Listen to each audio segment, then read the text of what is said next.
So ferry, cross the Mersey, 'cause this land's the place I love.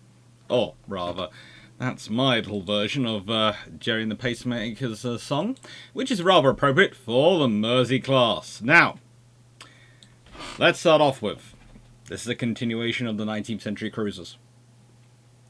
And this is one of those classes which is most interesting, because they are second class protected cruisers. Which makes them special. Highly special.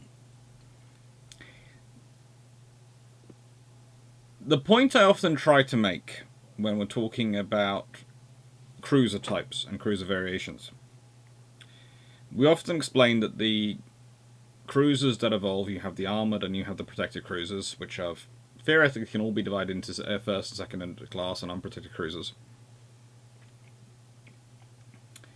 Well, unprotected cruisers are what you buy to be really, really cheap, and by a certain point people start calling them something anything other than cruiser because they don't want them associated with it, because it's, if they get sunk, that's a headline cruiser sunk when it's unprotected.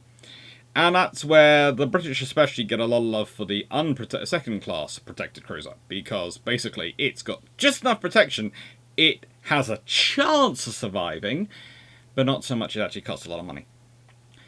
And that's useful. That is useful. And that's where the second class protected cruiser comes in. However, we have to give you a sort of base point of where do they come from, how do we explain them. Well, the armoured cruiser evolves into the battle cruiser. But that is incredibly expensive. So that's really the first class armoured cruiser becomes the battle cruiser. Second class armoured cruiser would probably carry on and should have become the basis for a heavy cruiser, but they get rid of it. Annoying. First class protected cruiser, in many ways that's what becomes the large light cruiser. And the second class protected cruiser is what becomes the light cruiser. And the large light cruiser is what becomes the heavy cruiser. So, basically, all the cruisers which fight World War II are the great-grandchildren of the protected cruisers. There are very few battle cruisers around in World War II. There is literally Hood, Renown, Repulse. The Congos had been adapted to somewhere closer to fast battleship than battle cruiser. And whilst I know we like to talk and flirt with things like the Alaskas, etc., and all these things, they are all either cruisers or they are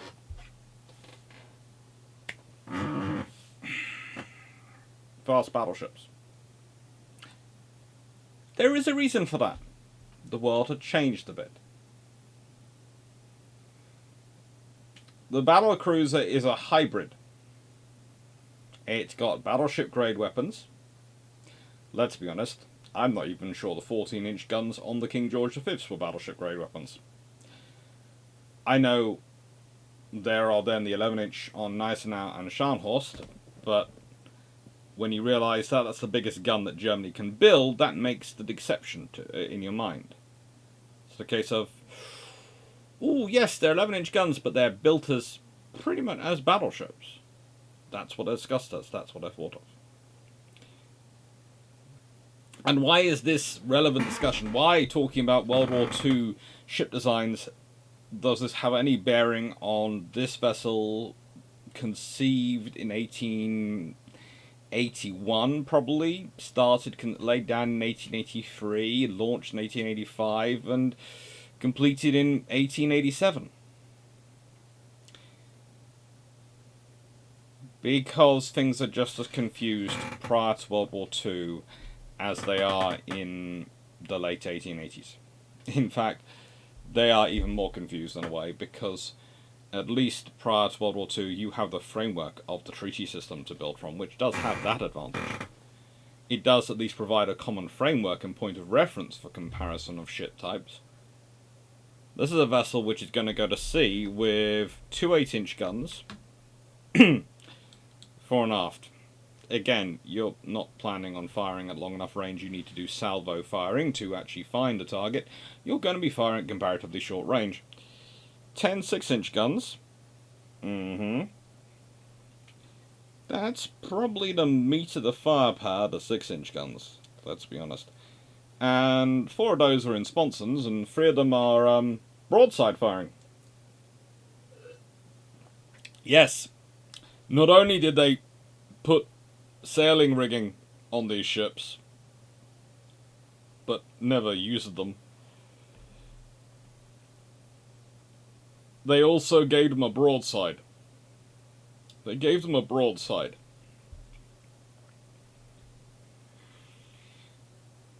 I know there are lots of navies doing it, and I know broadsides will continue on for a long, long time, but... And there is the argument that you're sticking some powerful guns behind some theoretical armour, although not really in the case of this particular design.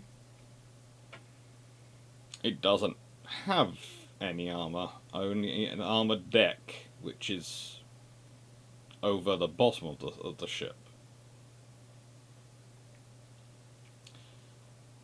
Okay. Well, at least they're all breech loading guns. So, displacement 4,050 tons. Length 315 feet, that's 96 metres. Beam 46 feet, draft 19 feet 6 inches. To give you some sort of reference for that, she is 96 metres overall. That makes her 32 metres shorter than HMS Warrior.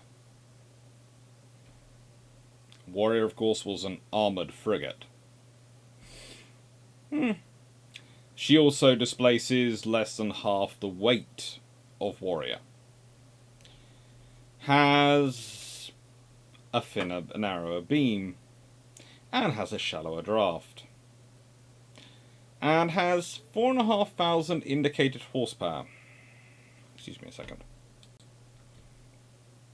But the engines are direct acting compound expansion engines. They're not triple expansion, they're direct acting compound expansion engines, which are the normal type of this period. Twin screws, top speed 17 knots, range of 8,750 miles at 10 knots, which is pretty good because the top speed for Warrior was 14 knots and the range was 2,100 nautical miles at 11 knots. Why am I comparing her with Warrior? Warrior has a belt of 4.5 inches thick. This vessel has a deck between 2 and 4 inches thick. Gun shields 2 inches, and conning tower 9 inches.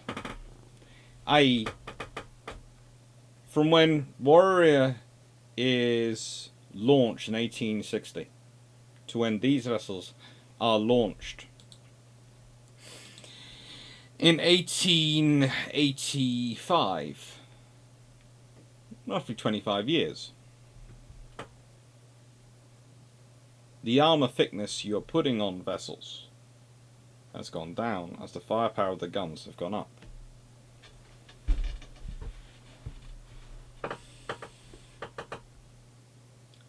Three quick-firing 6-pounders and 3 quick-firing 3-pounders. 9 machine guns and 2 torpedo tubes completed her outfit. They are well-armed and balanced vessels. Capable, by the terms of the time. And this is from Brassey's, which gives you an idea of their structure. The Mersey Class comprised of 4 vessels, Mersey, Severn, Forth and Thames. As you can see, they have 8-inch guns, fore and aft. They have their torpedoes aft. An interesting arrangement. They have various Nordenfelt guns, which are the smaller rapid-firing guns positioned around the ship to provide protection against attack torpedo boats and other fast attack craft and personnel. Now remember, second-class protected cruisers are pretty much like light cruisers will be in various other vessels. They're going to be present ships on foreign stations. That's their duties most likely going to be, because they're cheap and easy to send around and they look powerful enough to scare the locals. And they've got just enough armour that even the non-locals will have to remember and think about them before they engage them. Just enough. That armour, as you can see, is mostly concentrated in that armoured deck, which gets thicker in the middle over the boilers and engine rooms, and the magazines actually, but it tapers off towards each end. It provides a lot of structural integrity for the ship. Broadside guns are mounted on the upper deck. Swanson guns are mounted on the spar deck.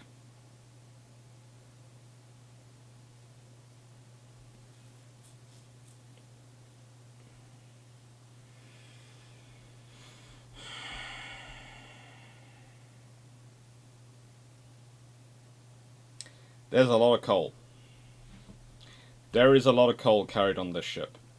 You also notice there is a passage on the wing passage on the port side only to allow personnel to go fore and aft.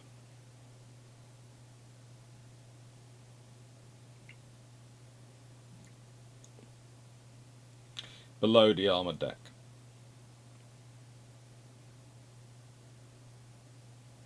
Conning tower sits at the front with heavy armour. And as I've said before, the conning tower makes sense in an age where you expect ships to be getting really frigating close to each other. Really frigating close to each other. If they're not going to get that close, then there's no real sense in it. There is no real sense in it. Because it's a lot of weight. It is a lot of weight. On this vessel, it's 9 inches of armour. 9 inches. That's a hefty lump of metal. Now, I'm going to give a bit of illustration later about how boring a life these ships have, but they basically spend their lives wandering around the world doing...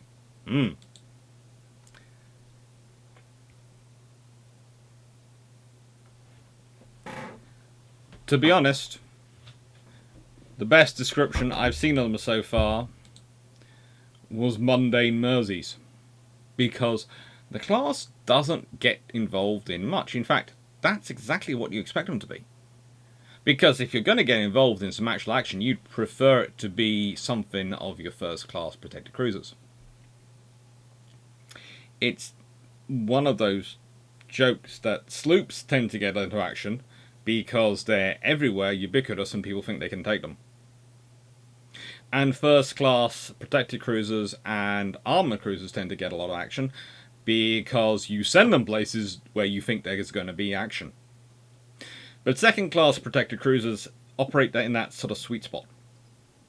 There's a sweet spot, believe it or not, where they are just about powerful and armoured enough. Most people don't think they can take them unless they're bringing a proper ship, in which case that's probably going to give everyone else, you a heads up that they're going to come and do something interesting. So you get your own proper ship there.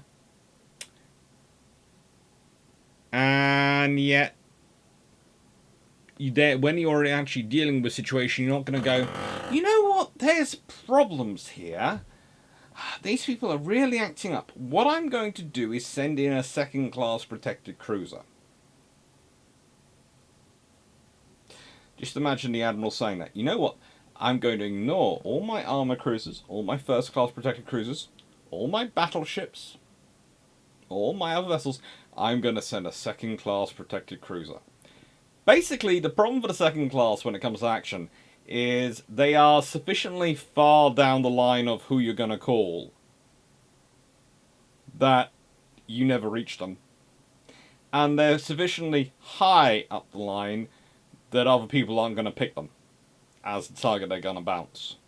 Because if you're going to bounce something, you're going to bounce something you can guarantee your win against quickly and easily. And this thing's actually possibly going to stay afloat for a bit, in which case it's got torpedoes and guns and might actually do some damage to you. I need to WD-40 my seat. So Mersey has a career.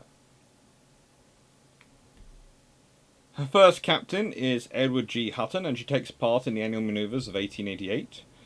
In fact, most of her life is being commissioned for the annual manoeuvres. Captain Henry Rose, Captain Arthur W. Moore for the 1890 manoeuvres, Captain Adolphus St. Clair for the 1892 manoeuvres, Commander Convoyers Lang temporarily took command for 8 days in February 1894. He was already with the ship. And Captain John Ingalls then takes over when he eventually reaches the ship. Captain George W. Hill is in command for the annual manoeuvres of 1896. Captain William F. Castle for a large chunk of 1897 to 98. Then Captain Thomas H.M. Jerram takes command for the annual manoeuvres in 1899. Captain Morris H. Smythe takes command for the annual manoeuvres of 1900. And Captain Giles H. Dare, the annual manoeuvres of 1901. Then Frederick F. Finnegan takes it to sea for part of 1903, before Commander Herbert Ducasse Lunard takes command, before finally Captain William F. de Salis.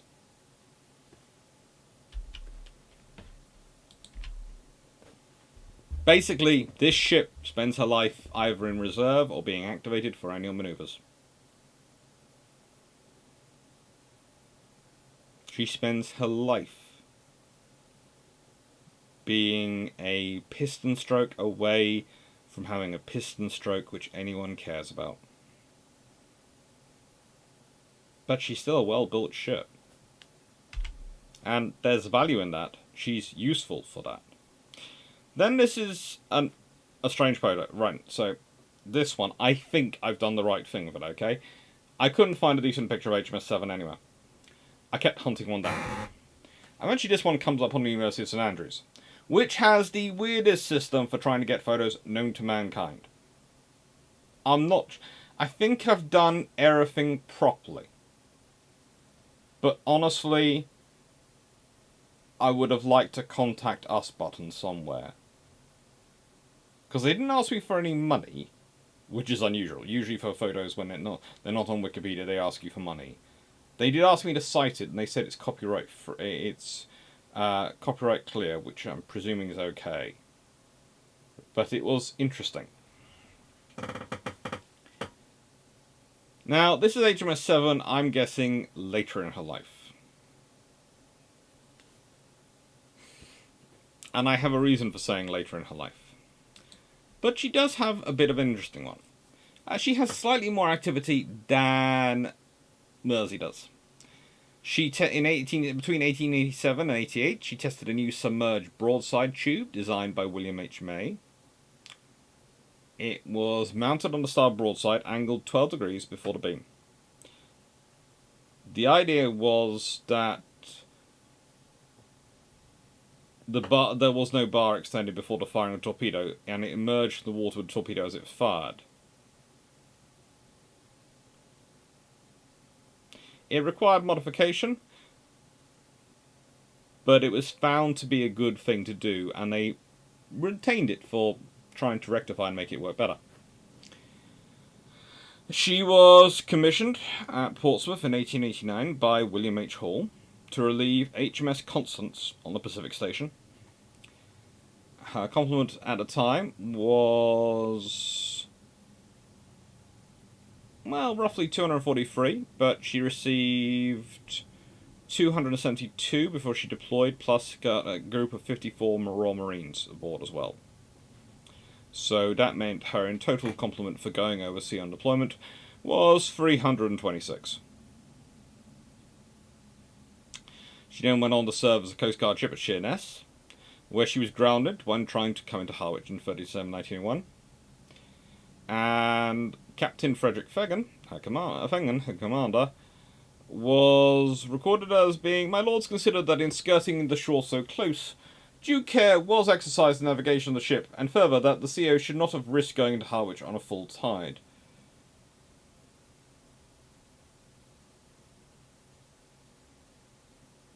Fun times. That's basically what we consider a yes but no. She's actually originally commissioned by Captain Adolphus F. St. Clair, who you might have noticed also commanded Mersey in 1892 for her part in those annual manoeuvres, and he actually commanded 7 in 1888. Interesting officer.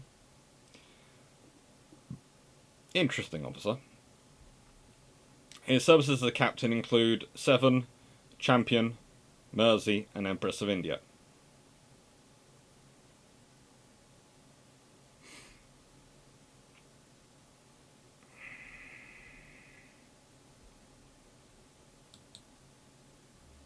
It's a fun time to be a Royal Navy captain. She also was commanded by Hall, Reginald F. Friend Hannan Henderson, who you probably heard me talk about before, but it's not that Henderson. Reginald Friend Hannan Henderson is the uncle of the Henderson I normally talk about as being 3rd Sea Lord of the Royal Navy prior to World War II. That is, of course, Reginald Guy Hannan Henderson, and I think he does get the Reginald and the Hannan from his uncle because they liked them. Anyway, she also got Captain John LeBur for the annual manoeuvres of 1896. John Elber, I mean. I always want to call him LeBur. Thomas McGill, again, for annual manoeuvres. You can always tell when they're activated from roughly May, June, July, August, that sort of time period. It's pretty much they're being activated for annual manoeuvres. They're being activated to check that the ship still works in reserve. Then Captain William L. H. Brown, who manages to die in command. He's only on the ship for 6 months, so it's June 1899 to December 1900. And then her last captain is Captain Frederick F. Fengen, who pretty much activated, it seems, for probably the annual manoeuvres of 1901 and possibly takes part in the ones in 1902 as well, and manages to wreck his ship. Life is fun. Then we have HMS Thames. HMS Thames. Well, really, her life gets more exciting after her conversion. She gets Captain Charles B. Theobald for her first annual manoeuvres in 1888. Then Wollaston C. Carslake gets to activate her 2 years in a row, 1889 and 1890, we think. Then Robert W. Craigie gets her for 1893's exercises. Arthur W. Prothero gets her for 1895. Herbert A. Warren gets her for the annual manoeuvres 1899. Arthur C. Clarke. Now, and please note that is the correct spelling of Clarke. Gets her, lucky him, in 1901. He'd also commanded Espegal, Terpshaw, Magazine, Edgar, and Undaunted, and would go on to command Prince George. Unfortunately, he died at Algiers in 1926. But he had achieved Vice Admiral. Unfortunately, he was told there was no need for his services in World War I. In fact, in 1915, he offered his services, told there was no position for him, and that he was free to offer himself to the War Office instead. How more insulting could you get? I'm an admiral, and you're offering me to the War Offices? Seriously, take my sword and stab me with it. Just terrible. Anyway. Then there's Henry L. Fleet, Reginald H.S. Bacon. I wonder which Bacon that is. And that starts off a full list of officers who commanded right up until 1919. And this is where it's interesting, because Reginald H.S. Bacon is appointed and as inspecting captain of submarine boats. Yes, Thames's real life comes when she is converted to being a submarine depot ship. Her conversion takes place in 1903. In mid-1906, she's at Portsmouth as one of 3 depot ships mining the 4 A-class and 6 B-class boats of the Portsmouth submarine flotilla. During the test mobilization, she supported 5th submarine flotilla, which was comprised of 6 C-class submarines. She remained with that flotilla when it was part of the Nor local defence flotilla at the start of the war. In spring of 1915, she received the first attack teacher. This permitted simulated submarine attacks for training people to command submarines. In 1917, she moved to supporting the three sea boats from the 9th submarine flotilla, which were operating as part of the Harwich Force. In November 1917, she moved to join the 6th submarine flotilla, operating as part of the Portsmouth local defence flotilla. In 1918, she moved to the Clyde to support the new periscope school at Campbelltown, under command of then Henry Dale Gill. She pays off in 1919. Her list of officers who commanded during World War I is quite interesting. She gets Edgar Leese till 1906, Robert W. Johnson till also in 1906, Commander Frank Bratt. Her rank of officers does drop from captain. Frank Bratt in 1906-7, Frederick L. Attenborough, till again 1907. Oswald H. Davies, 1907. There's a lot of... She goes through 3 officers in 1907. She's kind of a forerunner of 10 Downing Street at that point. In fact, she goes through all sorts of officers. She has, I would argue, the most commanding officers of any one of the class. However, we also have HMS Forth, and I've included here the main source I've been using for finding out the details of their commanding officers, because I have to say, I am old school when it comes to my research methodology. Now, my methodology is this. First, you find a good core source. You read that. Then you go to the go for the source list, and you read those sources to put some stuff together. When it came to these particular ships and their careers, everyone seems to go strangely silent. I'm talking to all of your authors. I really am. I was going, why? I'm sure they got up to absolutely nothing interesting at all. So I had to start off with going from book sources to an excellent digital source, which is called The Dreadnought Project.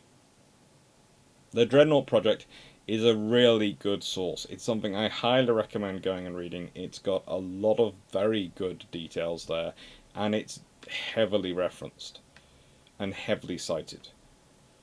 For example, this page is Forth's page, and the citation list, the footnotes. Conway's All-World Fighting Ships, 1860 to 1905. Naval and Military Intelligence, The Times, from September 1892, June 1896, July 1896, and July 1896. Dittmer College, British Warships, 1914 to 1919. Admiralty Weekly Orders, number 109, on the 10th of July, 1914. Naval Manoeuvres from the Times, London, 1889. Naval Intelligence Times, again, 1890, when the Times used to have a naval correspondent. The various National Archives, ADM 19636/1771.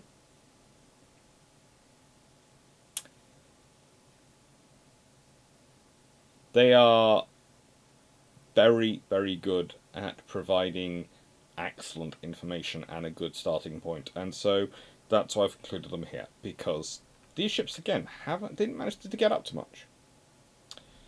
She took part in the annual manoeuvres of 1892 as part of Blue Squadron. During the exercise, it was found that she had to make excellent time to pursue red ships and bring them to action, and this provoked an accident when unusual currents caused her to go astray. This resulted in a court-martial, which resolved the charge that Captain Hulton and Lieutenant Wharton had by negligence, or by default, hazarded the ship. Interesting enough, Hulton used in his defence that he had no title charts in his possession in the event, and Wharton claimed to have been weakened by internal hemorrhoids, to such an extent that he had recently handed his duties to Lieutenant George Warrender for 48 hours.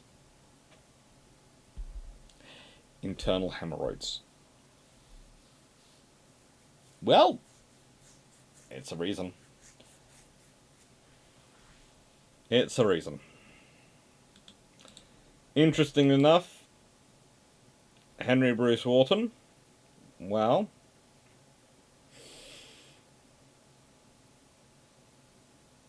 he retires as a commander in 1896. Not too long afterwards. And Hulton, well, he has, how do I put this?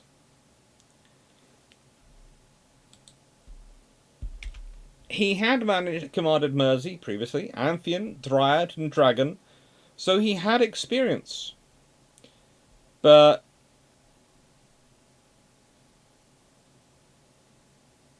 when someone writes the words, notwithstanding the many fine qualities he possesses as an officer in command, he should not be again entrusted with one of Her Majesty's ships.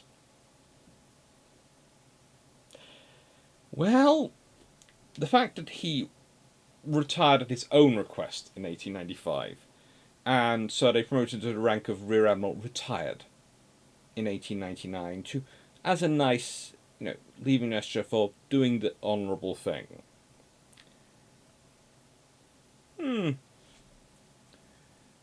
Yeah.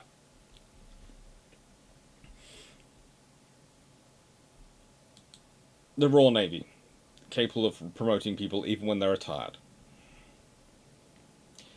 There's a whole thing going on Twitter and various things about people with honorary ranks and whether or not they're allowed to wear awards, etc., and all these things. And it all depends on what you do with your honorary rank, and what you've been bestowed it, and who's bestowed it to you, and why you're wearing it. And it gets very interesting, the British honours system versus perhaps others. It's far more difficult sometimes to prove certain things. For example, there are all sorts of accusations of stolen valour going on, and you're sort of going, well, potentially. But also potentially, have you checked the exact wording of what was said when the First Sea Lord awarded X individual or Y individual this? And there was even one person who was looking at a member of the royal family and going, but why are they allowed to wear this? And you go, okay, now I have to introduce you to something called the Honorary Colonel of the Regiment. It just gets so complicated. It's fun, but there are times at which you just look at the British system and go, nowhere in the world else in the world would behave this way. Now, unsurprisingly, considering what had happened to her, she also gets turned into a depot ship. In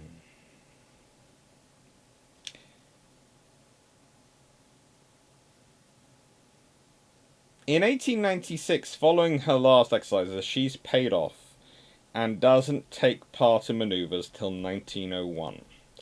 And then, well, in 1904, she's finished being converted to a depot ship. She's first off attached to the 3rd Submarine Flotilla for a test mobilization. In January 1915, she transferred to the 10th Submarine Flotilla. She remained there until August 1916, when she went to the 8th Submarine Flotilla, and she remained there for about a month. And then she was with the 9th Submarine Flotilla, where she'd remained for the end of the war.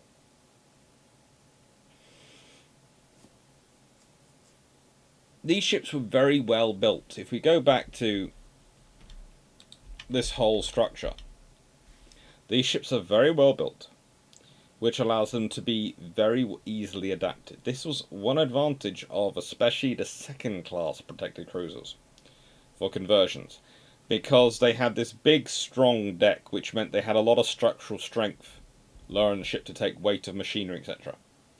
And the rest of the ship doesn't have a lot of armor, so you can easily adapt it. Armor plating is very annoying to move around if you're rebuilding a ship. So a ship which has enough in the right place to give it strength is useful. So summary. 2nd class protected cruisers, the Mersey Class. The fruits of the Royal Navy's thinking of this period. The fact they were thinking always amazes me. The Mersey Class are exactly as successful as they're supposed to be. We live in a world where people often try and suggest that warships, if they actually aren't any value unless they are fighting. 2nd class protected cruisers are actually possibly some of the most valuable vessels you can have.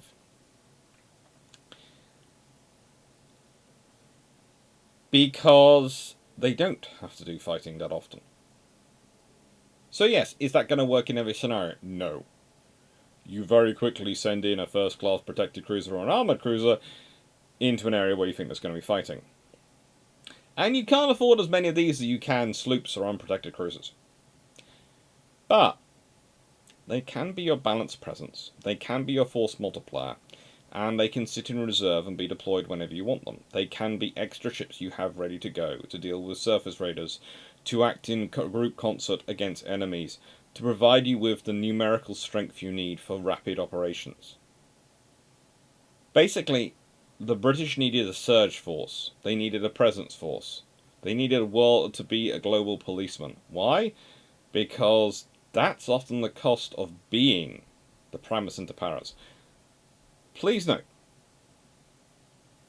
you still have that cost even in a multipolar world. This is the thing. People like to think that it's only something new with America when it became the last superpower. Suddenly they had to bear the cost of policing the world solo. No, it's always been the cost of being the preeminent power.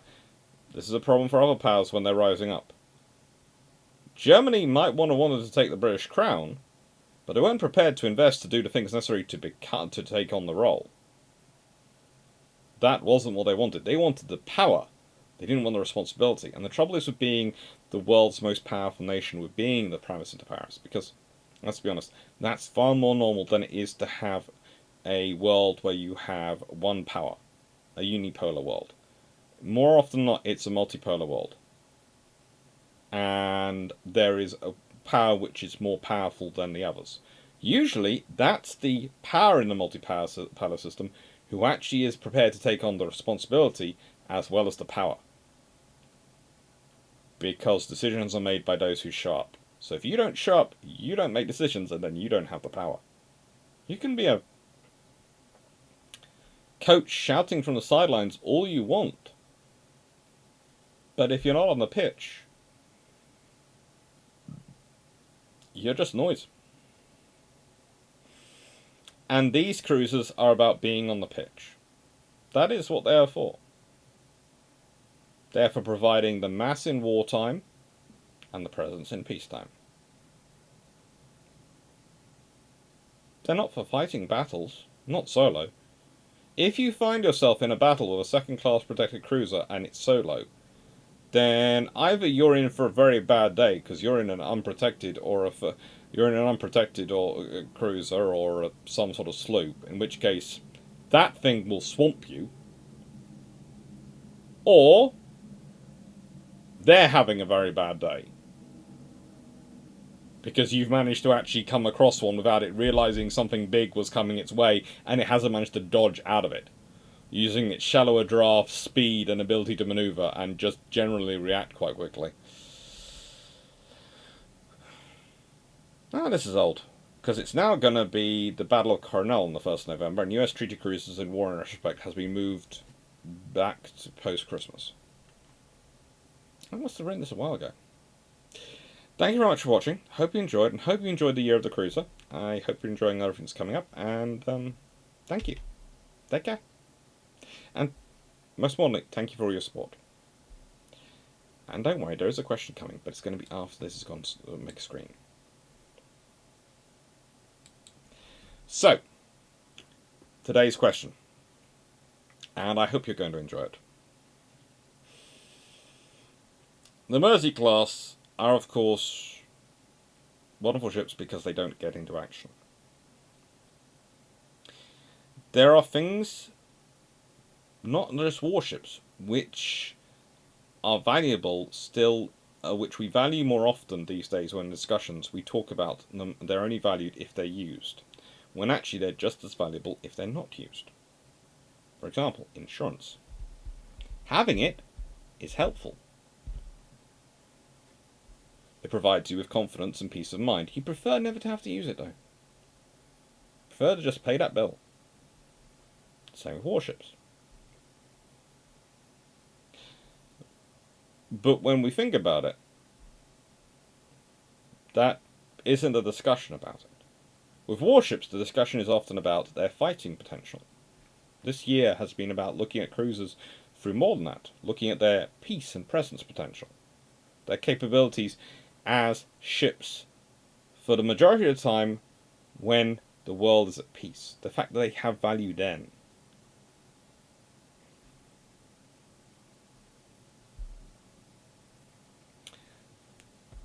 The question is, what other classes more recently do you think have been more valuable as tools of peace and presence than war? There is a very good class I can think of off the top of my head for the Royal Navy, which has been absolutely critical presence assets for the last, well, for most of the last 30 odd years. They've done a huge range of things. And yet, whenever people talk about the most powerful or most useful vessels in their field, they don't usually rank that highly. They should do, but they don't. Anyway, thank you very much for watching. Hope you enjoyed. Take care. And enjoy the next ships to come.